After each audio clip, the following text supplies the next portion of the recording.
Olá, muito bem-vindos a mais um estudo bíblico da Comunidade Evangélica Luterana Cristo de Porto Alegre, nossos estudos semanais das sextas-feiras. Eu sou o pastor Reinaldo e vou dirigir esse momento de reflexão. Na verdade, queremos hoje iniciar uma pequena série de 3 estudos sobre uma das epístolas, a Epístola de Paulo aos Colossenses. Essa é uma das 4 epístolas que Paulo escreveu enquanto ele era prisioneiro em Roma por causa do Evangelho. Então, essa é mais uma das chamadas cartas da prisão. As epístolas, elas são muito importantes na orientação da vida dos cristãos.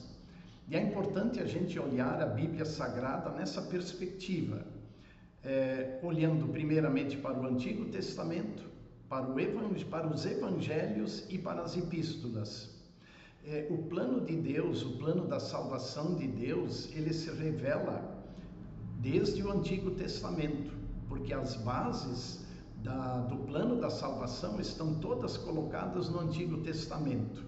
E os profetas vão anunciando, vão proclamando a chegada do Messias, do Salvador, do ungido de Deus para salvar a humanidade. Então nós temos a base no Antigo Testamento. Os evangelhos, por sua vez, eles relatam a vida, a obra, a morte e a ressurreição de Cristo, bem como todos os seus ensinamentos. E as epístolas, por sua vez, elas vão orientando a vida dos cristãos. Elas vão aplicando e explicando a obra redentora de Jesus na vida prática dos cristãos. É claro que nós temos epístolas com contextos diferentes, talvez muito diferentes dos nossos, contudo a mensagem explicada e a orientação das epístolas, ela se aplica para a igreja de todos os tempos. É bem interessante que na igreja primitiva, quando uma epístola era escrita e endereçada a uma determinada igreja, uma igreja local, vinha a recomendação para que, uma vez lida essa epístola em tal igreja, ela também fosse enviada para as outras igrejas para que ela continuasse sendo lida. E assim, estas epístolas, estas cartas de orientação, elas continuam sendo lidas pelo mundo todo e chegam também até nós e orientam o nosso viver como cristãos, como pessoas que estão em Cristo. Portanto, então, hoje eu inicio assim essa pequena série, 3 estudos. Colossenses tem 4 capítulos. Hoje quero fazer uma pequena introdução e destacar o capítulo 1, depois o capítulo 2 e, por fim, os capítulos 3 e 4 no nosso terceiro estudo. Que Deus abençoe esta reflexão e também abençoe a sua participação. É importante ter a Bíblia aberta para acompanhar esse estudo. Ainda algum detalhe sobre a Epístola aos Colossenses. Como já disse, ela é escrita por Paulo enquanto ele é prisioneiro em Roma. Paulo, ao que tudo indica, não foi o fundador da igreja de Colossos. Onde ficava Colossos? Na chamada Ásia Menor, hoje Turquia.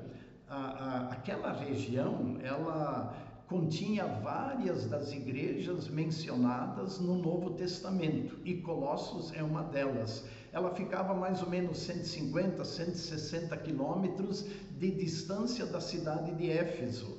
E é importante lembrar que o apóstolo Paulo, durante um período de 3 anos, pregou ou trabalhou em Éfeso.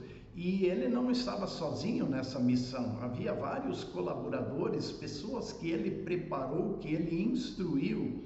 E ao que podemos deduzir, a igreja de Colossos, ela tem seu início pelo trabalho de um servo chamado Epáfras. E ele é então o fundador, ao que tudo indica, da igreja de Colossos. Paulo nunca esteve em Colossos, né? Inclusive lá no capítulo 2 ele menciona, né, dos irmãos que nunca lhe viram o rosto, Mas agora o apóstolo se dirige a eles e escreve a eles. Enquanto ele era prisioneiro em Roma, e lá ele tem a companhia de Timóteo, tanto é que ele inicia a epístola dizendo: Paulo e Timóteo se dirigem aos cristãos de Colossos. E enquanto ele está lá em Roma, ele recebe a visita de dois servos, que são o Epafras e o Onésimo. E estes lhe trazem notícias da igreja de Colossos. Eles trazem boas notícias, mas eles também trazem algumas preocupações com problemas doutrinários que se infiltraram na igreja de Colossos. E essa é uma característica em várias epístolas de Paulo, porque já desde o início da jornada da igreja cristã, após a ascensão de Jesus, também problemas doutrinários eram recorrentes. E eles surgiam de dentro da igreja e também vinham de fora da igreja. Algo que continua até os dias de hoje, e por isso exatamente essa epístola, ela também é especial para os dias de hoje, porque também a igreja vive cercada de uma infinidade de outras doutrinas que podem influenciar ou desvirtuar o evangelho puro. E então, recebendo estas notícias, o apóstolo escreve, inspirado pelo Espírito Santo, a carta aos Colossenses. E uma das palavras que ele usa é esta: tenham cuidado para que ninguém venha enredá-los com doutrinas falsas. Cuidado para não serem apanhados na rede de doutrinas falsas que vos afastem do Evangelho de Jesus. Uma orientação, uma advertência pertinente também para os dias de hoje. Vamos então à epístola, primeiro capítulo da epístola de Paulo aos Colossenses. Então, como já mencionei, o apóstolo inicia a carta dizendo: Paulo, apóstolo de Jesus Cristo, pela vontade de Deus, e o irmão Timóteo, aos santos fiéis irmãos de Colossos. Então, Paulo tem o seu fiel companheiro Timóteo junto dele ao escrever esta epístola. A primeira atitude de Paulo é exatamente uma atitude de ação de graças. Ele agradece a Deus pela fé e pelas obras dos irmãos da igreja de Colossos. Escutem, verso 3. Damos sempre graças a Deus, Pai de nosso Senhor Jesus Cristo, quando oramos por vocês, desde que ouvimos da fé que vocês têm em Cristo Jesus e do amor que vocês têm por todos os santos.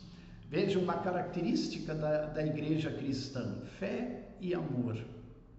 Então Paulo se alegra e na sua oração, e ele diz que continuamente ele ora pelos cristãos de Colossos, ele destaca isto: eu me alegro e dou graças a Deus pela fé que vocês têm e também pelas obras, pelo amor que vocês têm demonstrado uns para com os outros, para com os salvos. E um pouco mais adiante, eu não tenho aqui tempo para ler toda a epístola, mas é importante que você que acompanha esse estudo depois leia na íntegra toda a epístola. No verso 6, ele destaca que o Evangelho está produzindo frutos e está crescendo em todo o mundo, assim como acontece entre vocês desde o dia em que vocês ouviram e entenderam a graça de Deus na verdade. O Evangelho está crescendo em todo o mundo e isto realmente foi algo assim muito impactante. Mesmo com as perseguições, o Evangelho estava se espalhando. E em 3, 4 décadas dá para dizer que o Evangelho se espalhou por todo o Império Romano. e algo assim muito impressionante, né? Como a divulgação do Evangelho, e o Evangelho cresceu, ou seja, ele chegou a muitos lugares muito rapidamente nestas primeiras décadas após a ascensão de Jesus, e especialmente após o trabalho iniciado pelo apóstolo Paulo em suas viagens missionárias. Ele está produzindo frutos e crescendo, né? Produzindo frutos. Que frutos? A fé, o amor, né? Que Paulo havia mencionado logo acima. E aí no verso 7, inclusive, dirigindo-se aos cristãos de Colossos, Paulo diz: olha, vocês aprenderam esse evangelho de Epáfras. Então, ao que tudo indica, como mencionei antes, esse Epáfras foi aquele que iniciou o trabalho da igreja lá na cidade de Colossos. Então Paulo agradece a Deus, ele dá graças a Deus. Como isso é importante também nós de darmos graças a Deus quando nós vemos que a pregação do Evangelho está prosperando. Nós sempre oramos por isso, nós sempre pedimos isso a Deus, mas é muito importante agradecer a Deus quando nós observamos a pregação do Evangelho pelo mundo todo. E hoje, por exemplo, eu falo hoje no século 21, um dos continentes onde a pregação do Evangelho mais tem crescido é exatamente no continente africano. E é importante a gente se alegrar e dar graças a Deus por isso, assim como Paulo se alegrou e deu graças a Deus pela pregação do Evangelho que estava alcançando vários lugares. Em seguida, né, nós temos a oração do apóstolo. Então agora ele se coloca diante de Deus e intercede pelos cristãos de Colossos. Vou ler a partir do verso 9.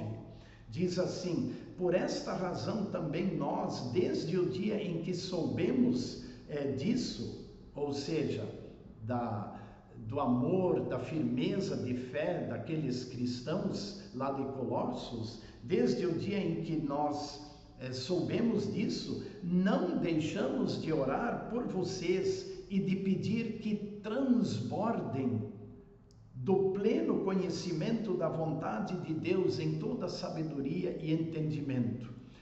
Como é importante esta oração, né? Onde o Evangelho está pregado, está sendo anunciado, onde há conversões, onde cristãos despertam ou são despertados para a fé e para as boas obras, é importante que a igreja continue orando para que os cristãos sejam firmados na fé e transbordem do pleno conhecimento da vontade de Deus.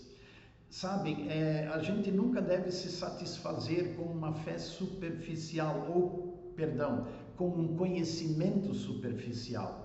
Tá? Não fé, mas um conhecimento superficial. A gente nunca deve se contentar, mas buscar transbordar do pleno conhecimento da vontade de Deus, porque a fé vem pelo ouvir, pelo estudar, pelo conhecer do Evangelho. Então, esta oração tão significativa do apóstolo pelos cristãos de Colossos, para que eles transbordem de conhecimento da vontade de Deus. E no verso 10, então, o apóstolo continua dizendo: dessa maneira poderão viver de modo digno do Senhor, para o seu inteiro agrado, frutificando em toda boa obra e crescendo no conhecimento de Deus. Frutificar em boa obra, ele acompanha o conhecer, né? O conhecer e o crer. Então, na medida que nós crescemos no conhecimento e na fé, nessa mesma medida nós também vamos frutificando, ou seja, produzindo estas obras de amor, né, que Paulo tão bem destacou logo no início da sua epístola. Bom, mas aí eu quero ir para a problemática, né, porque Epáfras e Onésimo, quando eles chegam em Roma, Eles trazem uma boa notícia, ou eles levam uma boa notícia ao apóstolo, mas eles também levam preocupações. E especialmente com falsos ensinamentos, com problemas doutrinários que estavam se instalando na igreja de Colossos. E isso o apóstolo aborda agora a partir do verso 13. A excelência da pessoa e da obra de Cristo. Qual era o problema? Começaram a se infiltrar em Colossos pessoas que ensinavam que a obra de Cristo não era plena, não era suficiente e que ela precisaria ser completada. Era um ensino que não negava o Evangelho de Cristo, mas um ensino que dizia que era necessário completar esta obra e aquilo que estava revelado não era suficiente. Falsos doutrinadores queriam completar o Evangelho. Talvez não tanto a obra de Cristo, mas completar o Evangelho. E então inseriam na pregação do Evangelho outros detalhes, como, por exemplo, a intermediação de anjos. Uma das características lá era essa tendência de entender que a intermediação dos anjos seria muito importante. E isso proliferou na igreja de Colossos. E especialmente aquele ensino de que parece que aquilo que Cristo fez não era o suficiente, mas deveria ser completado, algo que o ser humano fosse descobrindo. E aí nós vamos entender isso a partir da leitura, a partir da mensagem, daquilo que Paulo escreveu. A partir do verso 13, então o título inclusive é A Excelência da Pessoa e da Obra de Cristo. E Paulo começa assim: Ele, Cristo, nos libertou do poder das trevas e nos transportou para o reino do seu Filho amado, em quem temos a redenção, a remissão dos pecados. O perdão dos pecados nós temos plenamente em Cristo. Não precisamos acrescentar outros mecanismos. A obra de Cristo é completa. A redenção consumada na cruz, com o derramamento do seu santo e precioso sangue, que nos purifica e nos limpa de todo o pecado. Então, essa obra não precisa ser completada, ela é plena. E dessa maneira, através da obra de Cristo, Deus nos libertou do poder das trevas e nos transportou para o reino do seu Filho amado. Paulo continua falando de Jesus e sempre dando destaque de que a obra dele é plena, perfeita, completa. Verso 13, ele é a imagem do Deus invisível, pois nele foram criadas todas as coisas, nos céus e sobre a terra, as visíveis e as invisíveis, sejam tronos, sejam soberanias, quer principados, quer potestades, tudo foi criado por meio dele e para ele. Quando Paulo menciona as potestades, as soberanias, aí há uma referência também aos seres celestiais, aos anjos, e o apóstolo mostra que Jesus está acima deles. Ele é soberano, ele está acima porque ele criou todas as coisas. Por intermédio dele foram criadas todas as coisas. E nós poderíamos nos lembrar aqui, por exemplo, do próprio livro de Gênesis. Gênesis capítulo 1, verso 1 a 3, onde está escrito: no princípio criou Deus o céu e a terra. A terra era sem forma e vazia, o Espírito de Deus pairava sobre as águas. Então disse Deus: haja luz. Ali está o verbo criador, ali está o Filho, como explica o evangelista João no Novo Testamento, em João capítulo 1, quando ele diz: no princípio era o verbo estava com Deus e o verbo era Deus. Todas todas as coisas foram feitas por intermédio dele, e sem ele nada do que foi feito se fez. E depois, claro, ele completa: o Verbo se fez carne e habitou entre nós. Ou seja, Jesus é o Criador, por meio dele tudo foi criado, as coisas visíveis e as invisíveis. Ou seja, a obra de Jesus ou o Evangelho de Jesus não precisa ser completado com adoração de anjos, com intermediação de anjos ou coisa semelhante. Não precisa de outras doutrinas. A obra de Jesus é plena, ela é completa.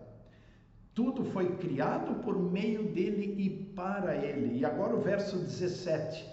Ele é antes de todas as coisas. Nele tudo subsiste.